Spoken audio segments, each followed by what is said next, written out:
change in the fundraising sector has never been greater. But innovations in technology are evolving faster than our ability to understand them. Are these advances good or bad? Do they have unintended consequences? And what is the application to the global fundraising sector? That's what we're here to find out. Welcome to the Fundraising AI Podcast, your up-to-date resource for responsible AI for the global fundraising community, hosted by Nathan Chappell and Scott Rosenkrantz.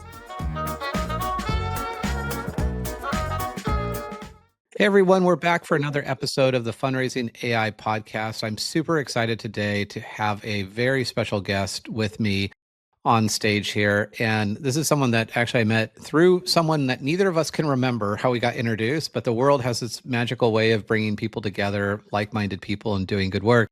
And Xiaochen Z is here. We're on very similar paths in some ways, and I have a lot to learn from him. And I remember a few months ago when we first connected thinking, we have to have him on the podcast to talk about all his great work and just really dive in deep. So Xiaochen, it's really, really great to have you on here. I know your schedule is insanely busy, so really appreciate you taking the generosity of your time to spend a little bit of time with our audience.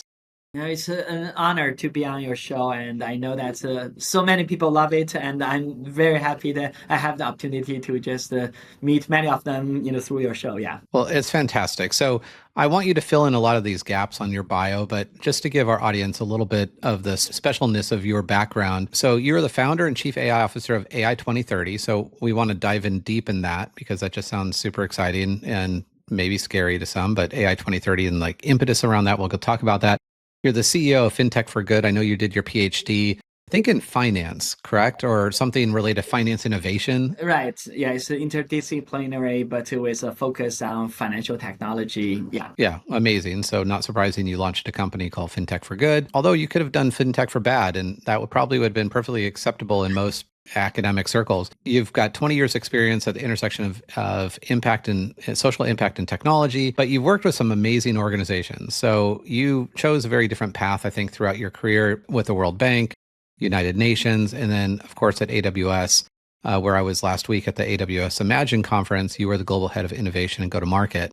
Those are all really impressive places that you've been able to lean into. And I'm just curious, did you anticipate when you were younger thinking about what you were going to do when you grew up? Was it always at that intersection of social good and technology, or is that something that you just, did you have this internal burden to go into applying technology for good, or was it something that came to you? That was always. And again, that I'm from a very humble background, and seeing, how my family struggle and my community struggle, and then how they strive, with when opportunity come, how, the community strive. And, so that always just most inspiring to me. And one thing I always remember when I was still with World Bank and I was traveling to, the developing, or at least the developing countries with my colleagues. For them, that's, then this is a job and also a mission. But for me, it's like I go back to my hometown and I see it's my people who, through some programs we can really lift them. And that always just gave me the big, best joy. Yeah. Did you think that technology was going to be a part of helping amplify that work? Or, you're always drawn to that? Or did you start with the original premise of just figuring out where you could help and then really gravitating toward technology? Or did you grow up a technologist? I'm not. And I was, my undergrad was, in economics, and where that's, I was, study economic transition and how to the green, basically my undergrad study was that how at that time I was looking at the green policy or green regulation as a way to prevent from trading or international trade. And how countries can prepare for that. And I was on the other side of the table and say that trade is good and the environmental protection is good. So after years of study, and actually, I'm more and more lean toward that, because trade for me means economic development. I was in a developing country and looking at trade as a way of growth. But when I just dive deeper and deeper into the topic, I'm more leaning toward that, environment need to be protected and, the growth need to be enabled, empowered in a sustainable way. Yeah. Okay. Yeah. No, that's really interesting of applying that background in economics and finance and then understanding how technology plays into that. You definitely got deep into that space. So you started a company called FinTech4Good. Tell me a little bit about that. Like, what was the impetus to getting that started and what do you do? Yeah, so that was, after I finished my work from World Bank, I was inspired by my work, by my colleagues' work there, by, our country clients' work. But one thing I always just, feel it's not there yet, which is, emerging technology. Where that's with, international development have been done the same way for so long. And then there's, the inefficiency. Then there's also the urgent demand with the slow response. And there's tons of things that you can see where that's people have tried make their best efforts. But just with a little bit support or help from the technology, and then a lot of things can be very different.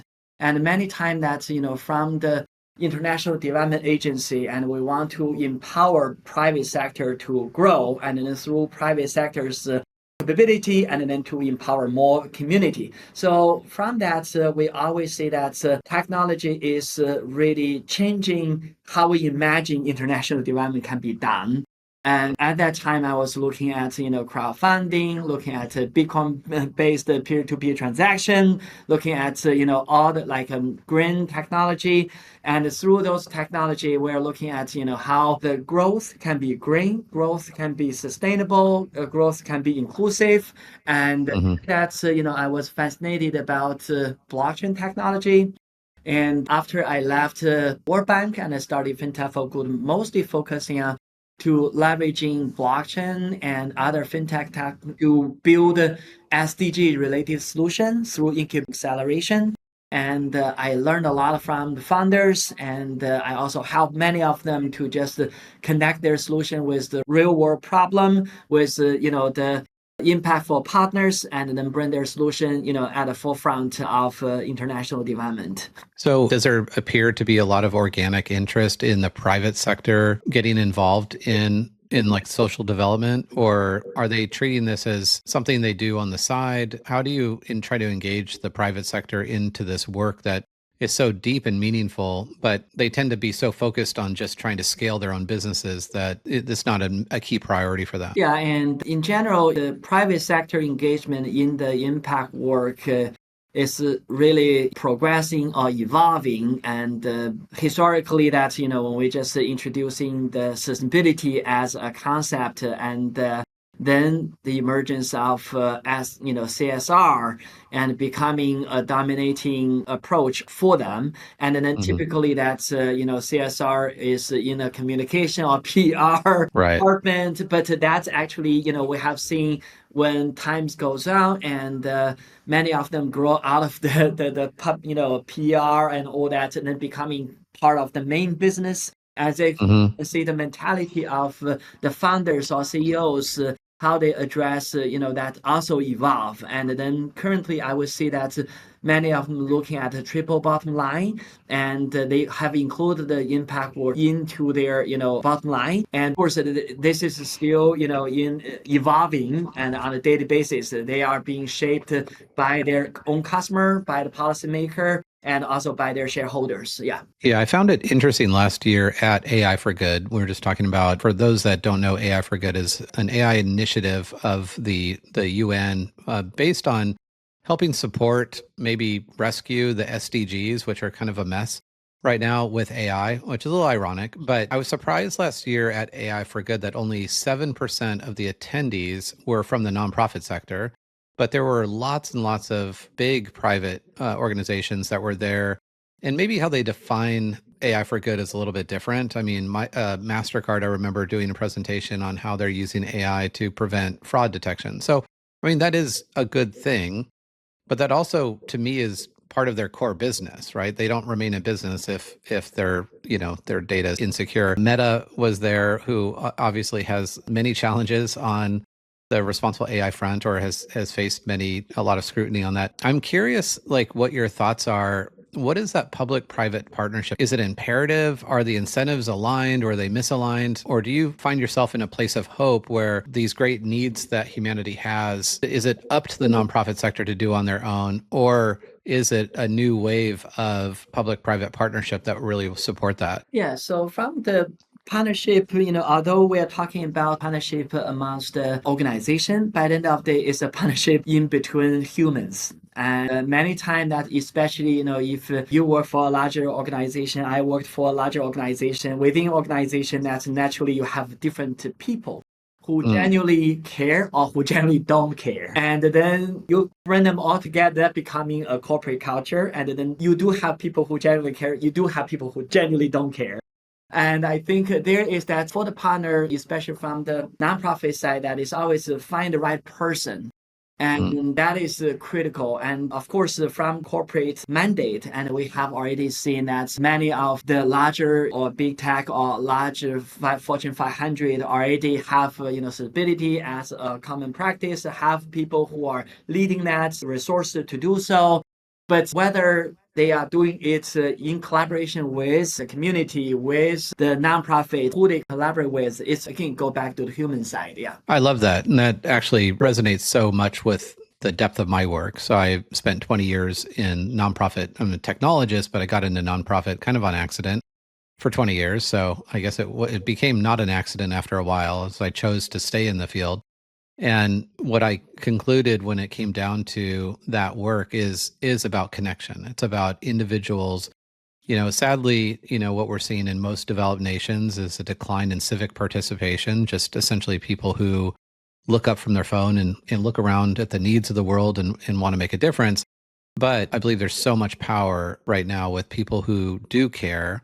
And I think that's really a great perspective of taking it out of the corporate responsibility and ideally, hopefully shedding a light or a spotlight on the individuals that work there that can bond together to solve these challenges. So really love that. I'm so curious about your initiative. So AI 2030, I don't know if you call it an initiative or if it's a program or it's a new venture, but anything that has a date stamp on there, in my mind, has a specific goal and purpose. So 2030 is like what happens after 2030 and what do you want to achieve by 2030 and why 2030 to begin with. So maybe just guide the listeners through kind of the impetus of AI 2030, where the idea came from, what it is, and what you hope to achieve by, I guess we're 5 more years. So it's like not too far away. Yeah. And the AI 2030 name really was inspired by my work in the climate space, and where I have been working on climate change for over 20 years. And we always, think that this is an urgent issue.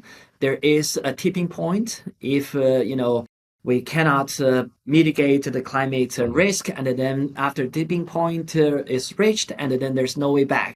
And then all the cost of going back will be dramatically higher than, Right. Similar thing to AI. And if we don't do anything, and if we take business as usual, and we also believe there will be a tipping point where that the cleanup cost will be extremely high, and then there might be the point where there's no way back. And we want to put the urgency of responsible AI into our work. So then that's why we just called ourselves as AI 2030. We define our 2030 goals.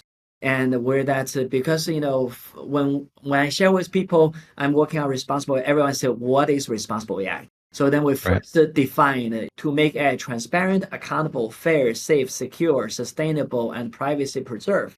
Under each of those pillars, we define our 2030 goals, and then with indicators. And so, for example, and by 2030, that's we one of the goal is to have at least 50% of the data for AI model training coming from diversity data, and that address the fairness and the bias related issue. And then we also have a goal by 2030 to have facilitate at least more than 30 countries in AI governance collaboration to avoid this AI regulation silos. And then, so, many of them, we define the 2030 goals, and then we working backward from the goals. Yeah, those are really important and also lofty goals. I mean, we go back down to the individual level where responsible AI is everyone's responsibility, but you're really dealing with the systemic issues in terms of like, the data that models are being traded on and mitigations for, bias mitigation or prevention at the model build process, which is so important. I think it's so interesting right now, this world that we're living in. Well, two questions I really want to make sure that we dive into. Let's go back to the environment really quick, because this for me has come up almost every day for the last several weeks. I don't know why. I was speaking to a group in Australia, nonprofit group in Australia last night. I spoke to a group in New Jersey of fundraisers for environmental causes. And the issue of the environment and AI has become a hot topic. One of the things that when we built our framework for responsible beneficial AI is that we looked at environmental sustainability. You mentioned sustainability. I didn't know if you mentioned environment, but the impact that AI has on the environment also at the same time is significant, and energy being one of the limiting forces of AI's growth. Is that something that you talk about? Do you get those questions a lot, and people concerned with like, the more we do this, the more we're using this, like fight fire with fire? How do you think through a technology that actually contributes to energy problems or environmental problems perhaps versus solving those issues? Yeah, so we do have a 2030 goal on sustainability, and we have, basically net zero by AI, energy or climate related impact, and, carbon by 2030. And then from AI model training, and then we can achieve the net zero goal. So that is basically, how we see it. And of course, there that you have always from two sides. One side is, make model smaller, make model, performing the same, but have less energy consumption. The second is really bring renewable and into this, and to mitigate forest and all that. So those for us is, both are needed. And otherwise, either there are concerns where that's, through AI can push people in the remote areas in the dark for 5 more years or all that. Right. So those need to be addressed. Yeah. That's so important. And I know that speaks directly to the nonprofit sector. We have people from all over the world that listen to the podcast and participate in our global summit. And one of the things that the nonprofit sector burdens itself with is that we can't use a tool in the short term to deliver short-term results if it's doing harm in the long term. The sector, because we are not selling shoes or cell phones or other, products or services, we're essentially exchanging money for trust to do good work, together in partnership. So it's something I feel that the nonprofit sector has taken on well, this burden to really understand that some of these things have unintended consequences or issues that you're speaking to the environment. And my grandfather was a Ph.D. geologist and wrote a book on the environment crisis in 1972. And his concern was not just what was going on, but it was essentially people not caring. It was really it was called crisis by consent. And that consent was basically apathy, and the apathy of just like, well, it's somebody else's problem. So I love the fact that you're taking this active stance and not just putting a framework out there like we've created a framework for the nonprofit sector to download open source, but you're really putting a lot of meat on the bone and prescribing the things that it would need to like get to net zero, like a very specific goal, essentially. How achievable do you think your AI 2030 goals are? Are there things that will just take a lot longer, but you're going to hit a certain milestone by 2030? Or do you feel that they're on target and this is going to be, a slam dunk? Yeah, for us, that we try to basically create a movement. And I remember that when I was with World Bank, and then, World Bank have the goal for like a poverty reduction goal for the whole world.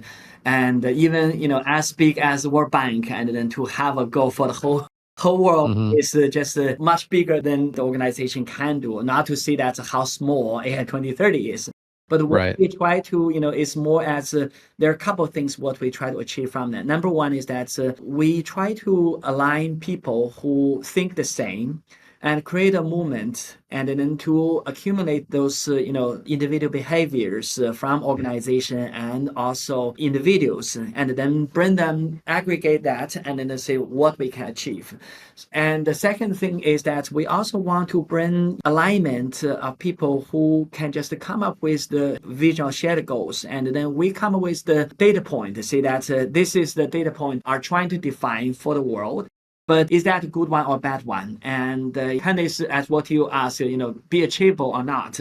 We foster a collaboration or conversation dialogue to really, come up with or refine some of the meaningful goals.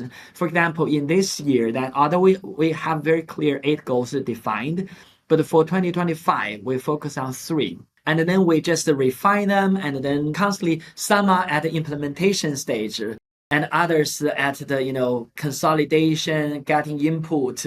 And for the 3 goals we prioritize in 2025 is the diversity data goal. So we have the AI 2030 data challenge as a way to just try to curate data and then bring the data together and as diversity data, and make this as a public utility offer to others who are doing AI model training, so then they can already. So there's concrete work designed for that goal. And similarly, we have a workforce development goal. By 2030, we want to empower at least over 100,000 people to take a responsible AI job. So then we have the training program to just try to achieve that.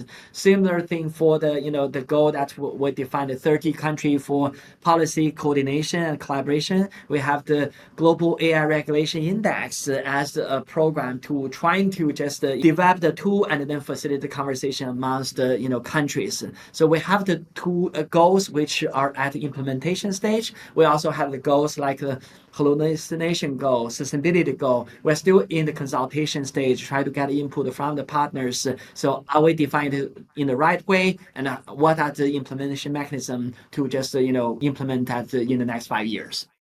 That's great. The thing that I struggle with a lot is the imbalance between scale and safety. And so where in lack of regulation, and even at AI for Good last year, it was interesting, the rhetoric between the government entities and the regulatory bodies were saying, hey, we've got this covered, we're good, like we've regulated air traffic control and electricity, we've got this covered. And then you've got governmental bodies who, frankly, have taken a massive turn even this year, like in the US. We don't have any regulation at this point. So what we have right now is private sector organizations that are focused on scale, because capital markets, and that's how the markets will essentially demand their attention focused on doing things better and faster than their competitor in whatever form or fashion that mean. And we see so much of this just like, let's just put stuff out and see what sticks. And Google and Meta are great examples because they've had lots of examples where they put stuff out, tried to put out stuff better and faster that ended up backfiring because it was extremely biased and had lots of issues.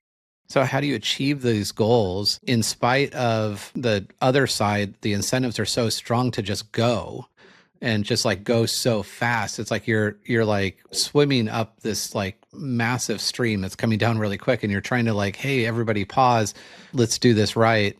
But the financial incentives are really supporting these organizations to almost act irresponsibly in a lot of cases. Yeah, and I take this as 3 different perspective. One is that we differentiate regulated industry and non-regulated industry, because in the regulated industry there are already 80%, 90% of AI related rules are there. And it's not AI specific, but for example, in the financial service, in the healthcare, in the transportation, there are many rules which it basically is about enforcement is compliance rather than as no rules. There are a lot of clarity there, and so many of for example, we call fair lending as in the financial service, and as a practice has been there for a long time. There's rules, there's a compliance mechanism, there's service providers, or the ecosystem is very mature. And of course, when you look at regulated industry and with or without new AI related regulation, and then they are very cautious in terms of how they just roll out their AI solution, because there is existing rules they have to comply. And of course, for the non-regulated industry, and then their behavior is specifically being incentivized by with or without regulation, and then they will behave differently. And Right. so there, that's, for example, AI 2030, we have an initiative called the Responsible AI Pledge. So instead of, if there's no clear regulation, and then can industry come up with voluntary wedge of options, then they can just pledge to do it responsibly, especially for the larger ones. And for example, if the larger ones to take a pledge, and then that pledge can really impact the supply chain. And there, that's they have some flexibility, and then from the compliance side, there's no flexibility. You have to comply. From the voluntary approach, where that you can look into your own situation, and then there are other options you can prioritize based on your value alignment and all that. So there, that you can take smaller step. Many times that when I have conversation with corporate CEOs or CXOs, and a lot of time that they don't know how to just take that steps or kick off the responsible side. They know how to kick off a product process. They don't know how to kick off a responsible side. We, by introducing them responsible AI pledge, ask them very simple questions. Number one, have you just adopted a responsible AI framework? And then from this adoption process, they learn, they educate themselves, they align interest. Number two is that have you just defined a methodology to report your AI incident internally and externally? So by defining that, and then they know they have the data point to tell stories internally, externally, and they also can make informed decision. Number three, that have you established the AI governance body? And there, that's by allocating resources, having someone who is accountable for AI in the company, and someone is paid to do so. And naturally, and then this person or this body can just introducing the methodology, introducing capability into the company. And the last one within that foundational level is that have you incorporated AI workforce development into your AI strategy? So that's AI strategy doesn't mean that it's laying off people, and you can just really taking that long term into that. When they can answer those questions, naturally, they are already much more advanced compared with their peers. And then those actually can really guide them both long-term, mid-term, and short-term type of behaviors. I think that's fantastic. And that outline that you just provided will definitely translate from the show notes so that people can really break that down. We have a lot of people just stuck at the first level, which is, how do I adopt a framework? And they think they have to build their own framework, but you have one that you can endorse. You can take a framework offline. You can align it to your values of your organization and make sure, and then kind of walking through those steps. And so I think this is just so important for the world. I mean, not just for the nonprofit sector, but the world in general, to essentially adopt a technology. And I would argue that the world needs this technology more than ever. I mean, the needs in the world, and I'm sure that you've seen through WHO and the UN, are not becoming less. That we need to find a way to work smarter, not harder, to essentially leave humanity in a better place, but we have to do it in a way that is responsible. And while it sounds confusing, it's really not. Like, you just guided people through that process that would take you days, not weeks, and then become an ongoing pattern of just a way that you operate as an organization. Yeah, and nonprofit has a huge role to play there. And I remember that after World Bank, before FinTech4Good, and I worked 1 year at an organization supporting Women Business Coalition. And that is really, 6 founding nonprofits who care about climate, and then ask a corporate to really make, those commitments. And then those commitments fit into the Paris, climate negotiation.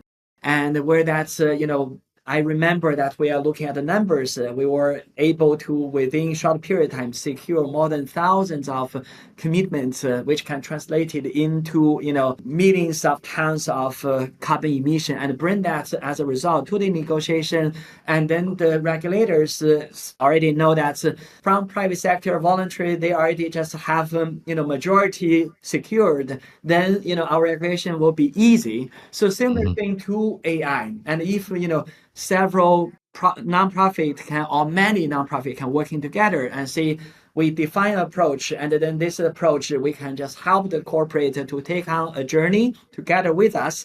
And then we are able to bring that to the regulator. So regulating it is a good thing. You provide clarity, and then that actually is achievable. Yeah, that's where I think that the nonprofit sector has a superpower right now in lack of financial incentives to scale, over doing things that are safe.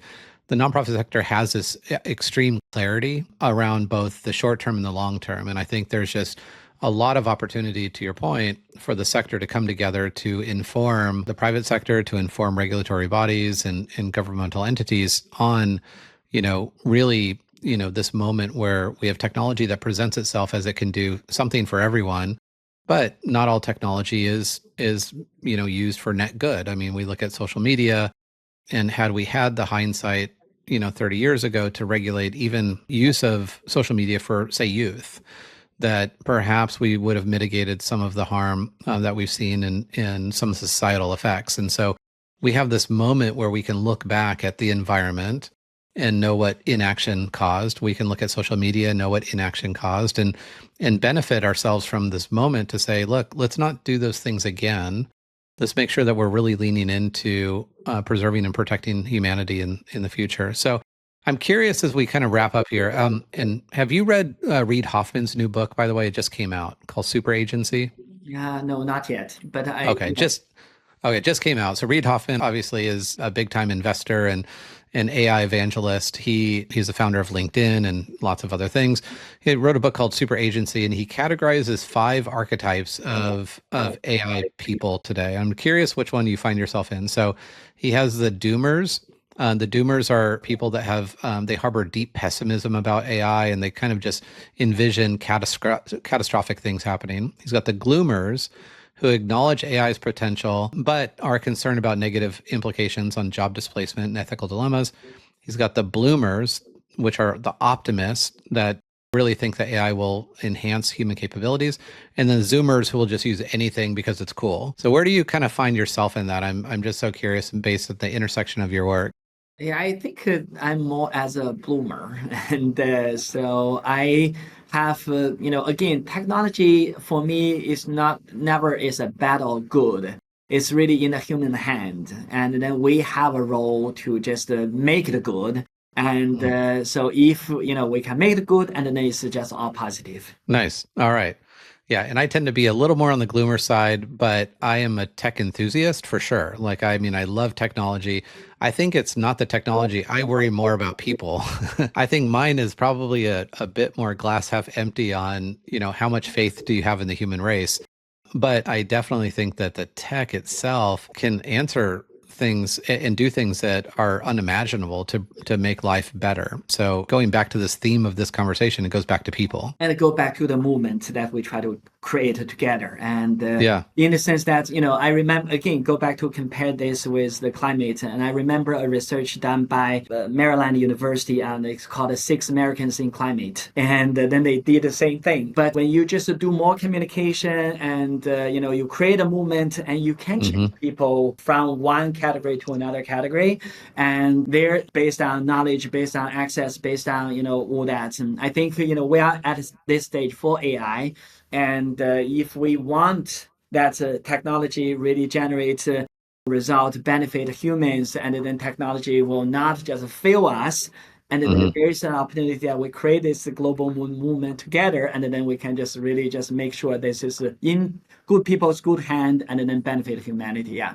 All right. I love that we can end on that bit of optimism. I absolutely believe in the power of a movement for sure. I mean, I've seen people do amazing things, and we've seen that through fundraising AI. I know you're seeing that through AI 2030. And at this point, I think people are craving direction. They're wanting, no one wakes up, I think, thinking, I want to do as much harm as I can today. I mean, there's those people, but we don't hang around those people. But I think most people wake up thinking like, I would do good if I knew how. Right. I would do good if I was given some direction or I could go alongside other people. And so I think creating that movement provides a lot of comfort and camaraderie on how to do this, together. So I really appreciate your work. Yeah, that's exactly how I think we talk to the same people. And, we're not doing any advertisements or anything that's, I wrote an article a few days ago about, every day we have like from 10 to 100 of people who apply to be an AI 2030 member.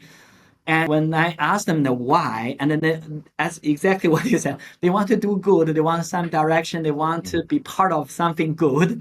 And, Yeah. this is exactly the base. And if everyone think we bring these people together who think, who, behave, who desire to make technology do good. And I think that is exactly the movement that we're looking for. Yeah. I love that. And you're seeing it happen. So how do people get involved or how do people learn more about AI 2030 and start to benefit from some of the work that you've done? Yeah, definitely. And we are a group now. We have over 2,000 members and from 18 countries. So wherever you are, and then you're welcome. And we just last week launched our Hispanic speaking chapter as well. And so we try to be as inclusive as possible that you can just really, go to our website and then there's, membership click and then there's individual members after you, apply. Then, we can just invite you into our member community. And then there's an online part of that. You can really reach out to each other and formulating your conversation and collaborate together. That's excellent. Well, we'll put all the links in the show notes so people can dive in and connect with you and to learn more. I really want to thank you, Xiaochen, for taking the time. You're doing amazing work. You clearly could have done pretty much anything in your life that you wanted to. And so I really want to acknowledge and just show my admiration for you choosing to steer all of that knowledge and wisdom for good and for the years and decades of service that you've really presented to humanity. So this gives me the bit of optimism that I need to know that there's other people that are really out there walking the talk. And I share your passion for blending AI and technology with humanity. So keep on fighting the good fight. And I have no doubt that our circles are going to continue to cross here in the next, years as we kind of continue to evolve in the space. Absolutely. And thank you for the opportunity to have this conversation. I'm always inspired by your work as well and looking forward to continue our conversation. Well, thank you so much. All right. Take care, everyone. We'll see you on the next episode of the Fundraising AI podcast.